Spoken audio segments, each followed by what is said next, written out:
Hey everybody, and how's it going? It's Dwayne here with Maverick Games, and then today I thought I would just do a quick little overview of the new Wizards of the Coast maps update that landed on D&D Beyond. So strap in and let's talk about the newest update called Stickers.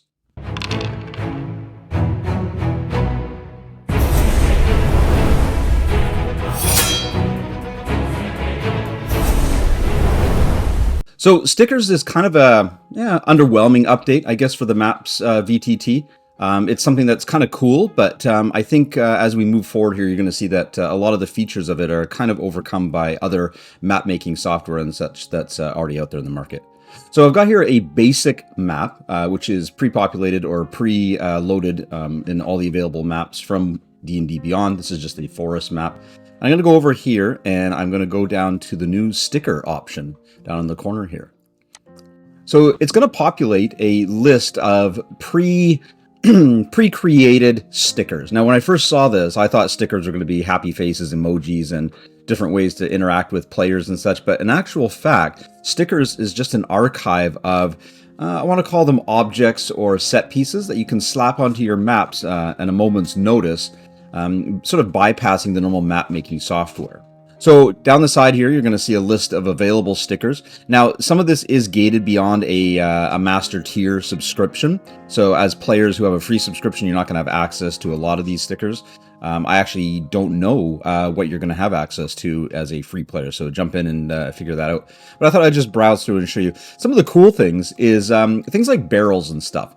Not so much a big deal when it comes to map making software, but if you are just populating stuff on the fly, or say the players do something that you want to add some flair to it, like a campfire, for example, those are kind of dynamic elements that don't pop up necessarily every moment of gameplay. So if you have a map you've created and all of a sudden the players decide to camp out and take a long rest, you can at least throw down a sticker reflecting that campfire, as opposed to having to draw a squiggly line with a draw tool or something like that in any other VTT. Also, having them as stickers kind of is nice because you're not forcing the issue on a pre-created map. So if the players decide that they want to move their campfire over here, they can do so. If they create a bonfire, well, there you go. You can enlarge the sticker to whatever size you want it to be. So that's kind of cool. The other interesting thing that I thought was neat is that they actually provide a tree sticker or bushes or whatever you want to deem them as. So you can actually go and you could quite literally populate a blank map with a forest. So it's kind of blurring the line a little bit into map making software realm. But again, if you want to sort of on the fly sort of create different map environments without having to go back and search through suitable maps in your library, it's kind of cool. Going down here, just give you a little preview. I mean, it's entirely impossible to create a library of stickers that's going to meet every single need that you have as a dungeon master. I mean, I subscribe to Incarnate, and that library is huge, and it's already not enough for me in some of the instances that I need. So it's going to be impossible for the Wizards of the Coast team to do that. I'm kind of questioning some of the need for some of this myself. Things like tables and such. That's the kind of thing that I would populate on a map making software, as opposed to slapping on my map on the fly. I would hope that in my preparation I've already gone and done that. So I don't know a lot of these that would be kind of used in the moment kind of situation.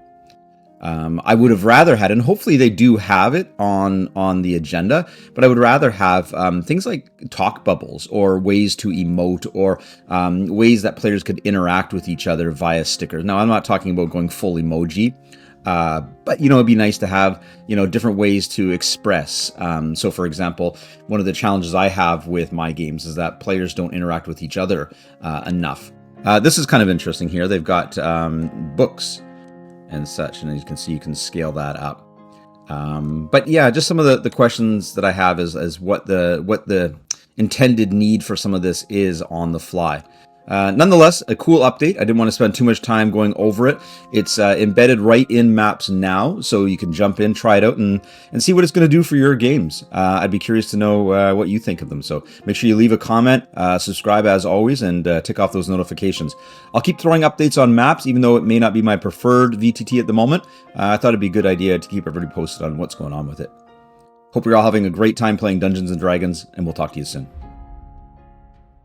Before you go, I need your help. I'm trying to grow the exposure of what we do here at Maverick Games. My goal is to actually bring information to parents and students for fun, academics, and even support of neurodivergency. Please subscribe and make sure you click on those notifications.